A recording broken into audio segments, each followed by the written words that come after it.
নমস্কাৰ বিকেবি আছামলৈ আপোনালোকক স্বাগতম জনালোঁ ছাত্ৰ ছাত্ৰী শিক্ষকসকল আমাৰ আগৰ ভিডিঅ'কেইটা ক্লাছ 9ৰ ওপৰতে দিয়া হৈছিলে আজি আমি বহুত দিনৰ মূৰত ক্লাছ 10ৰ ত্ৰিকোণমিতিৰ বিষয়ে এটা ভিডিঅ' বনাবলৈ গৈ আছোঁ আমাৰ ত্ৰিকোণমিতিৰ ওপৰত আগত আমি 2-3টা ভিডিঅ' দিয়া হৈছে তাত মানে ত্ৰিকোণমিতিৰ অনুপাত কেইটা এটা সমকোণী ত্ৰিভুজৰ কাৰণে লৈ কেনেকৈ অনুপাত বাকীকেইটা ওলাব লাগে লম্ব ভূমি কৰ্ণৰ সম্বন্ধৰে আটাইকেইটা অনুপাত ওলোৱাৰ নিয়ম ইতিমধ্যে আমি আলোচনা কৰিছোঁ আৰু ত্ৰিকোণমিতিৰ যি আমাৰ মানে মৌলিক উপপাদ্য আমাৰ 3টা আছে তাৰ ওপৰত আলোচনা কৰা হৈছে সেই 3টাৰ পৰা আৰু বহুত কেইটা কেনেদৰে সূত্ৰ বনাব পাৰি তাৰ ওপৰত আলোচনা কৰা হৈছে এই ভিডিঅ' ডেছক্ৰিপশ্যনত সেই ভিডিঅ'টোৰ লিংক তোমালোকে পাবা আজি আমি আলোচনা কৰিম ত্ৰিকোণমিতিৰ এটা সমস্যা বুলি ক'ব এটা প্ৰব্লেম সলভ কৰিম লগতে বহুত কেইটা কথা আলোচনা কৰিম এই মানে কি হয় এটা অংক কৰি দিয়া বুলি ভাবিব নালাগে ভিডিঅ'টোত এটা মই ত্ৰিকোণমিতিৰ ওপৰত এটা অংক কৰিম বুলি নহয় অংকটো কৰিব যোৱাৰ আগত যিখিনি কথা ইয়াত আলোচনা কৰিম ত্ৰিকোণমিতিৰ অংকটা কিদৰে কৰিব লাগে কৰিবলৈ যাওঁতে কি কি বাধা আমি সন্মুখীন হওঁ কেনেকৈ সমাধান কৰিব পাৰি গোটেইখিনি কথা ইয়াত আলোচনা কৰা হ'ব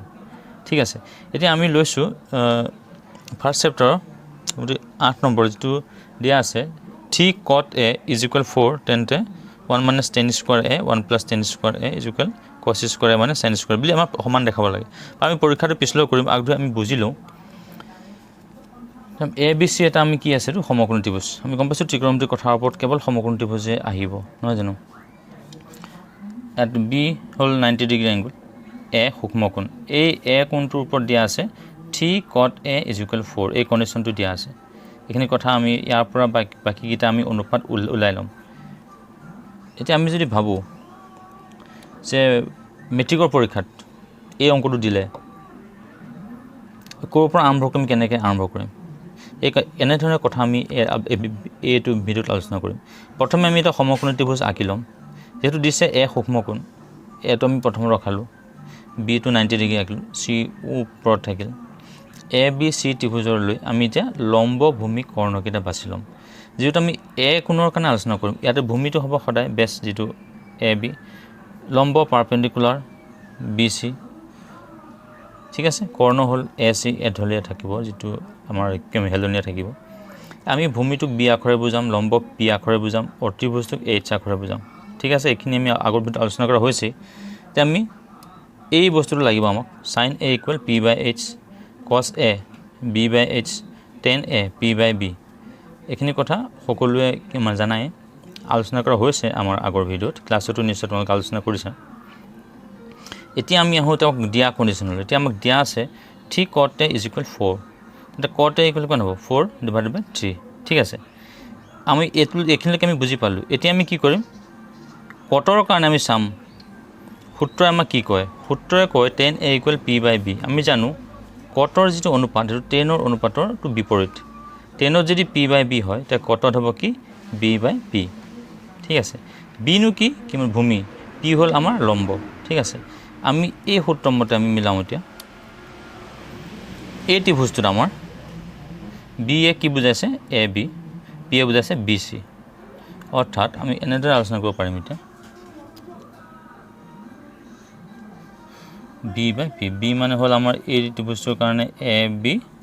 আৰু পি মানে হ'ল বি চি এইটো যদি আমি কে বুলি ধৰি লওঁ ধৰোঁ তেন্তে কি হ'ব এতেকে এ বি কিমান হ'ব এ বি হ'ল ওপৰত আছে 4 ইনটু কে তলত যদি আমি 1 আছে বুলি ধৰি লওঁ 4 ইনটু কে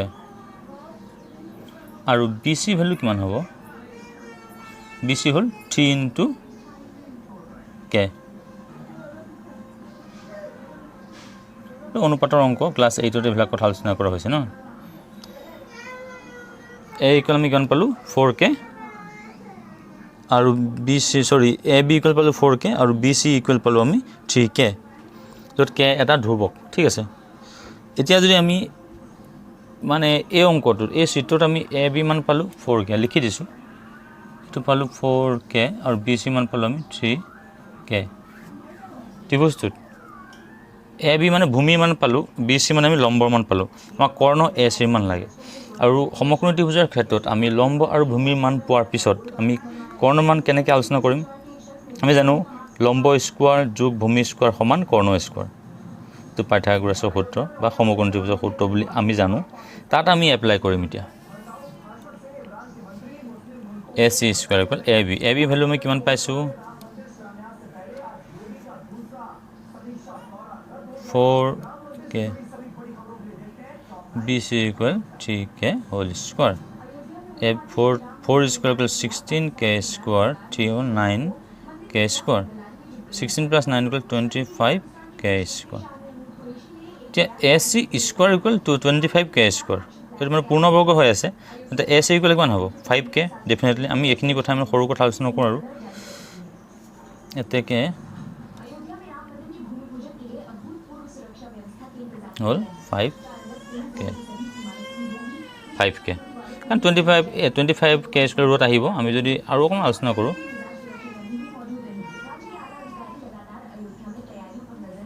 এই বস্তুটো মানে এইখিনি কোৱা নাছিলোঁ মই, 5k ঠিক আছে। আমি এতিয়া যদি ছবিত লৈ যাওঁ 5k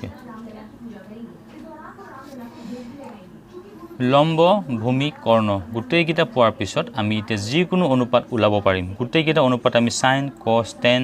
চেক কচেক কটটো আমাৰ পালোৱেই, গোটেইকেইটা অনুপাত উলিয়াই ল'ম। তাৰপৰা আমি অংকটোত যিটো দিয়া আছে যে পৰীক্ষা কৰা, অৰ্থাৎ আমাৰ ইয়াত পৰীক্ষা কৰা বা দেখুওৱা যে এনেকুৱা থাকিলে আমি কি কৰিম? সদায় লেফ্ট হেণ্ড ছাইড আৰু ৰাইট হেণ্ড ছাইডত এই ভেলুবিলাক ফুট কৰিম,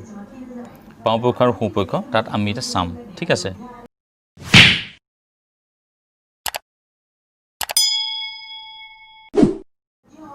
এতিয়া আমাৰ যিহেতু আমি ত্ৰিভুজটোৰ পৰা বি পি আৰু এইচ মান পালোঁ, চাইনত আমি জানো যিটো চাইন ইকুৱেল পি বাই এইচ, পি মান আমি পাতিলোঁ, এইচৰ মান পাতিলোঁ। যে অংকটোৰ মানে ষ্টেপ বাই ষ্টেপ গৈ থাকিব। প্ৰথম ত্ৰিভুজটোলৈ লম্ব ভূমি কৰ্ণ ওলাই লোৱাৰ পাছত পি বি এইচ আমি ওলাই লোৱাৰ পিছত আমি কি কৰিম? এটা ত্ৰিকোণমিতিক অনুপাত পোৱাৰ পিছত বাকী গোটেইকেইটা আমি ওলাই ল'ব যত্ন কৰিম। কছৰ মান পাতিলোঁ, টেনৰ মান পাতিলোঁ। ঠিক আছে, আমি চাম কে কেঞ্চেল যাব 3/5। ঠিক আছে, কছত হ'ল কে কেঞ্চেল গ'ল 4/5, হ'ল 3/4। ঠিক আছে, এইখিনিলৈকে আমাৰ অংকটো হ'ল। অৰ্থাৎ চাইন কছ টেন, চাইন কছত বাকীকেইটা আমি ওলোৱা নাই, চেক আৰু কচেকৰ লোৱা নাই, কিয়নো এই আমি যিটো অংক কৰিবলৈ গৈ আছোঁ তাত আমাক টেনৰ মানে লেফ্ট হেণ্ড ছাইড আৰু ৰাইট হেণ্ড ছাইডত যিটো অংক কৰিম, 8 নম্বৰ অংকটোৰ কথা কৈছোঁ, তাত চাইন কছ আৰু টেন এইকেইটা বস্তুৱে আমাক দৰকাৰ হয়। আমি সেইবাবে লৈছোঁ। যদি চেকৰ কচেকৰ কথা অংকটোত থাকে, যিটো অংক তোমালোকে পৰীক্ষাত কৰিবা, তে সেইকেইটা অনুপাত আমি ওলাই ল'ব লাগিব। এতিয়া আমি আলোচনা কৰিম টেনৰ মান পালে আমি 3/4, এতিয়া টেনৰ মান লেফ্ট হেণ্ড ছাইডত আমি লেফ্ট হেণ্ড ছাইড আৰু ৰাইট হেণ্ড ছাইড আমি আলোচনা কৰিছোঁ। 1 মাইনাছ 10 এ ইকুৱেল আমি 3/4 এইমাত্ৰ পাইছোঁ, 3/4 স্কোৱাৰ 1 প্লাছ আমাৰ তলত 1 মাইনাছ 10 এ স্কোৱাৰ, 10ৰ মান পালোঁ 3/4, এতিয়া 1 প্লাছ 10 এ ইকুৱেল 3/4, এই জাষ্ট আমি পালোঁ স্কোৱাৰ কৰোঁ। ঠিক আছে, আমি বাওঁ পক্ষটো সোনকালে কৰি চাম। 1 minus 3 square equal 9, 4 square equal 16, 1 plus 3 square 9, 4 square 16।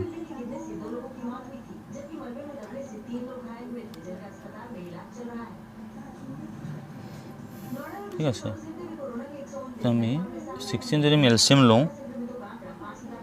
16 LCM ল'লে আমাৰ হ'ব ওপৰটো লাইনটোৰ কাৰণে কৈ আছোঁ, ওপৰৰ লাইনটোৰ কাৰণে 16 আমি এলচিএম ল'লোঁ। 16 × 1 16 মাইনাছ 9, অলপ মানে ডাঠ হৈছে বস্তুটো, আৰু পাতলকৈ খুলি কৰিব লাগিছিলে। তলৰ লাইনটোৰ কাৰণে আমি দেখিলোঁ 16 হ'ব প্লাছ 9, 16 প্লাছ 9, এইখিনি এলচিএম লোৱাৰ কথা, এইখিনি কথা আমি নিশ্চয় আলোচনা নকৰিম ইয়াত। পালোঁ ইয়াত কিমান? ওপৰত 16 মাইনাছ 9 ইকুৱেল কিমান হ'ব আমাৰ 7, তলত থাকিল 16 প্লাছ 9 ইকুৱেল 25। আমি 16 দুটাই আমাৰ আছে ল ইনটু, আমি যদি 16 কৰি দিওঁ হ'ব আমাৰ 7/25। 25 পৰীক্ষা শৰ্ট কৰি দিব ইমানখিনিলৈ কৰিবলগীয়া নহয় 7/25 আমাৰ লেফ্ট হেণ্ড সাইডটো কি পাইছোঁ আমি বাওঁ পক্ষত ওলাইছে আমাৰ 7/25 আমি এটা ৰাইট হেণ্ড সাইডটো কৰিম সোঁ পক্ষত যদি 7/25 ওলায় তেন্তে সত্য আমি কছৰ ভ্যালু আমি চাওঁ কছ আৰু সাইনৰ ভ্যালু আছে কছৰ ভ্যালু 4/5 সাইনৰ ভ্যালু 3/5 আমি ইয়াত পুট কৰিম 4/5 হোল স্কয়াৰ মাইনাস সাইনৰ ভ্যালু আছে 3/5 whole square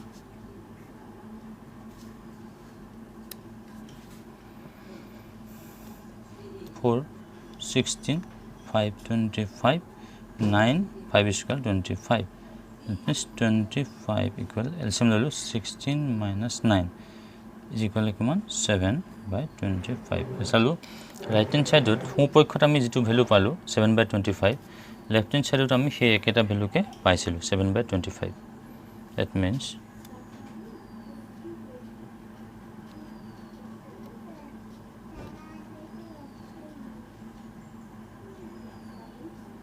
all hands proof ঠিক আছে